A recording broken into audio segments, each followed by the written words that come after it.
Hello, welcome to Truck Stop Murder and True Crime Podcast. This is our Monday murder meal, as I plan on doing every week from now on, every Monday. And last week I went to different states. I think I'm gonna stick to Texas for now on. Make it a Texas Monday murder meal. Kind of tongue tying a little bit.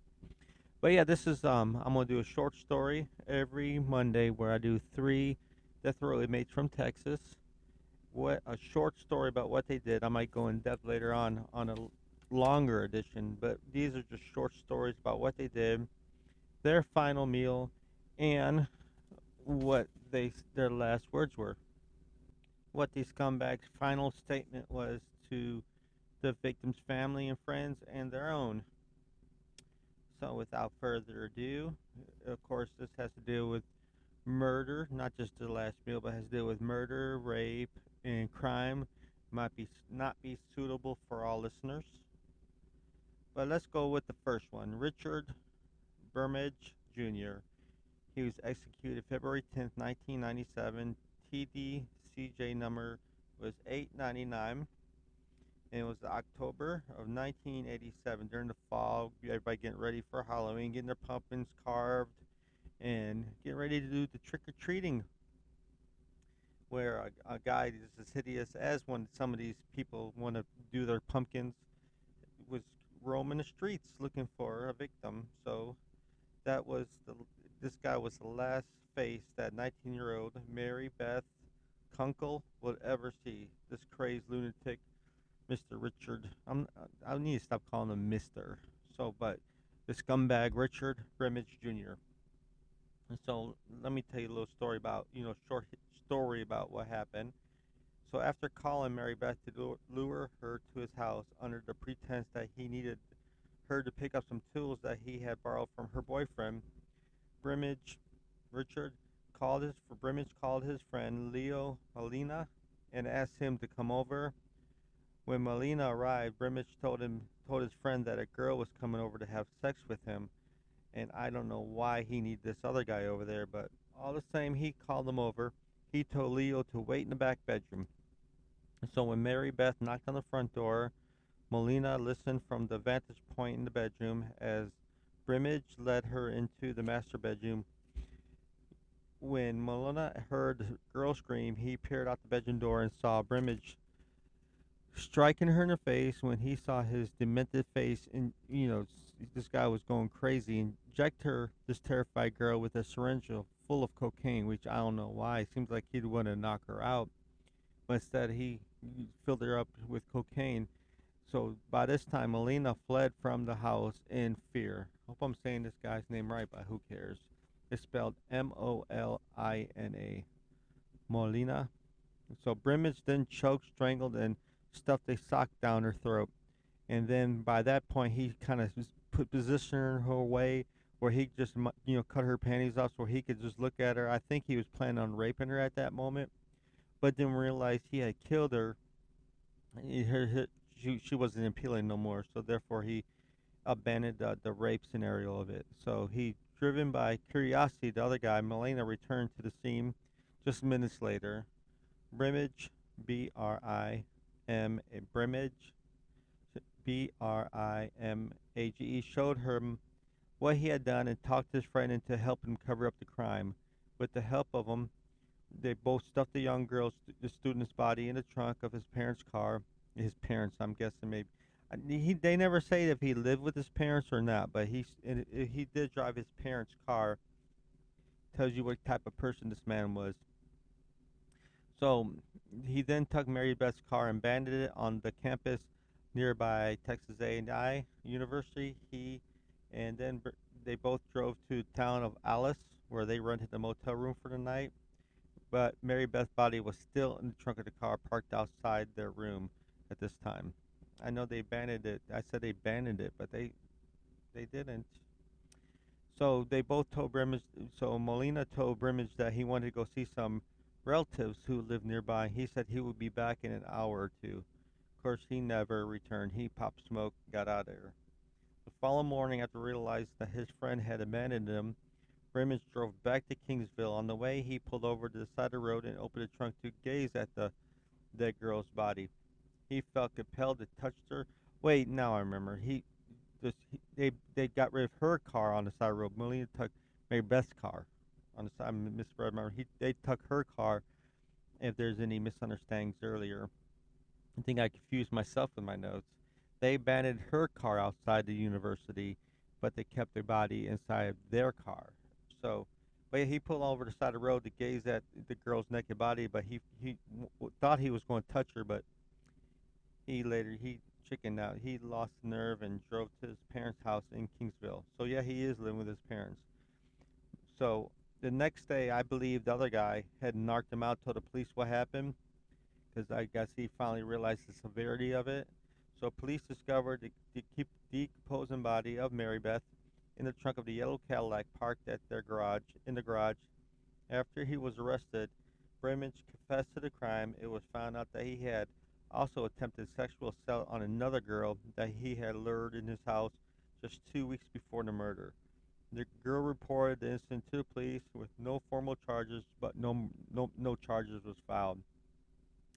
But and if they would have, maybe Mary Beth would still be alive. So Richard Brimage was executed by lethal injection in state Texas on February 10th, 1997. After spending 3,216 days on death row, he requested a medium pepperoni pizza and a Dr. Pepper for his last meal. He was 42 years old on day of the execution. His education level, he graduated from high school 12 years. Age of offense, he was 31 when he committed this offense. And his last statement was, listen to this, not for me, but I have a message from you from God. Save the children, find one who needs help, and make a small sacrifice of your own wealth, and save the innocent ones. They are the key for making the world a better place. Then why is this guy eliminating the young ones? All right, that was our first one. Two more to go. All right, our second scumbag goes to John Kennedy Barefield, executed March 12th, 1997. TDCJ number was 844. This one happened in Houston, Texas on July 21st, 1986, where him and his brother and a friend was driving slowly through the streets of Houston looking for some action, or they had made a plan earlier that day of what they were going to do. Actually, they had plans for how their night's going to be. So what they came up. They were driving. They came up to a parking lot where they saw Cindy Renee Rounsaville, Rounsaville, and that's where their dark plans became a reality. John Barefield and his friend kidnapped her, grabbed her, the young Rice University graduate, at gunpoint and forced her into the car. Barefield drove while his friend guarded her in the back seat. Barefield's brother followed in the car, closely behind them. They drove the terrified hot girl to the nearest ATM machine, where they forced her to withdraw all the funds in her bank account. They also took their engagement ring and the Rice University graduation ring, which she really loved a lot, which she wore very proudly. After forcing her back in the car, Barefield and his friend drove Cindy to a darkened street and parked. Barefield's brother quickly joined them from another car, and three men discussed what they were going to do with her. And since she had already seen their faces, the trio voted unanimously to rape her. So after that, they took turns with her. So after they were done, knowing that her life was in, they decided, well, since we already did this and she did see all our faces, what should we do? What's going to happen to her?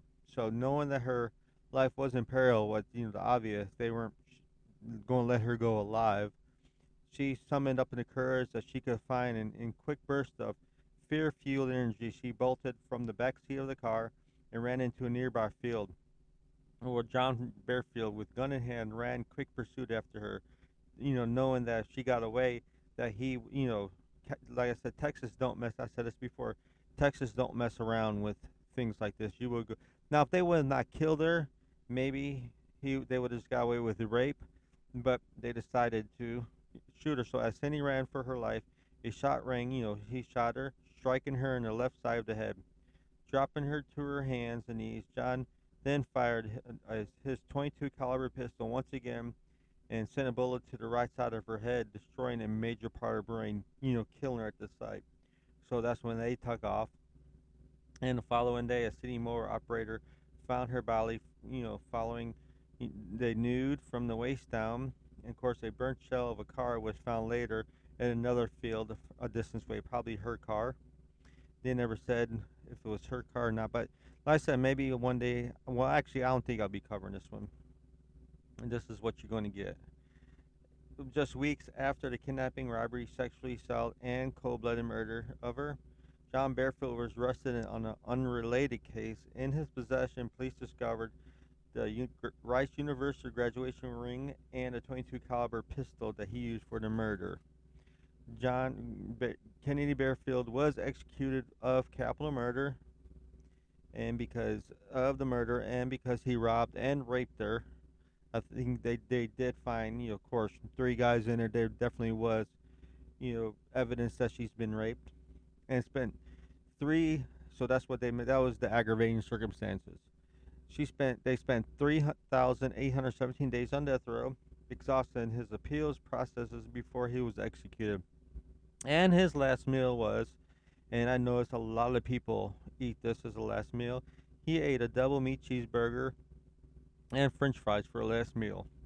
So on March 12, 1997, he was executed for the murder of Cindy Renee Ronsville. He was 32 years old. He only had an 8th grade education. At the time of offense, he was only 22. And his last statement, he just mumbled, "Tell Mama I love her." And that's all he had to say there. And there he is dead. But now for our final and third one for the week, we have David Lee Herman. He was executed April 2nd, 1997. His Texas Department of Correction Justice TDCJ number was 999003. But yeah, this man was a manager of a topless bar named Lace. But not too long after that, he was there about 10 years. He became, a lot of people like, but somehow he got fired. I don't know, they don't say why he got fired, but he was released from that position. So on December 20th, 1989, I guess because he knew how much money they had and everything, he knew the insides and outs of this topless club. It's been 2 years since he had managed that club. So the new manager, Clay Griffin, was the new manager of Lace, was preparing to open the club for the day when David Herman walked in and pulled out a .357 Magnum pistol. He ordered Griffin to the office where the club's bookkeeper, Jennifer Burns, and the woman who checked customers' ID, Sally Fogle, Fogle. If I can't pronounce the name, I'll just spell them. Maybe you all can.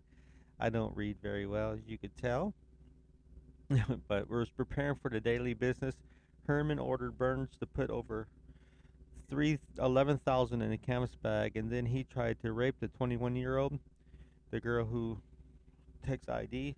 When his attempt failed, Herman became furious and, in a fit of rage, shot Clay Griffin and the 2 women with the high-caliber pistol, killing young Jennifer Burns. He fled the scene of the crime, and yes, the other 2 individuals did survive, Clay Griffith and Herman, which would be his downfall. Acting upon information provided by Griffin and Fogle, Fogle, police arrested Herman 10 days later. So he didn't really do a good job. Usually, especially with a .357, he just shot and left. Recovered most of the money at this time 10 days later. It only took him 10 days to get this man. Recovering most of the money at his trial, the 2 survivors of the robbery murder provided a jury with eyewitness testimony, leaving no doubt as Herman's guilt. It took the jury only 15 minutes to convict club's former manager of capital murder. So on April 2nd, 1997, David Lee Herman became the 110th man executed in the state of Texas since the death penalty was reinstated in 1976. The day before his execution, Herman tried to slash his throat and wrist with a blade from a disposable razor. He was taken to a local hospital where his wounds were stitched and they saved his life. No, you're not gonna get off that easy. We're killing you. You don't kill yourself. It always thought that was funny. How many people try to take their life just for the state to save or county to save them, just to execute them?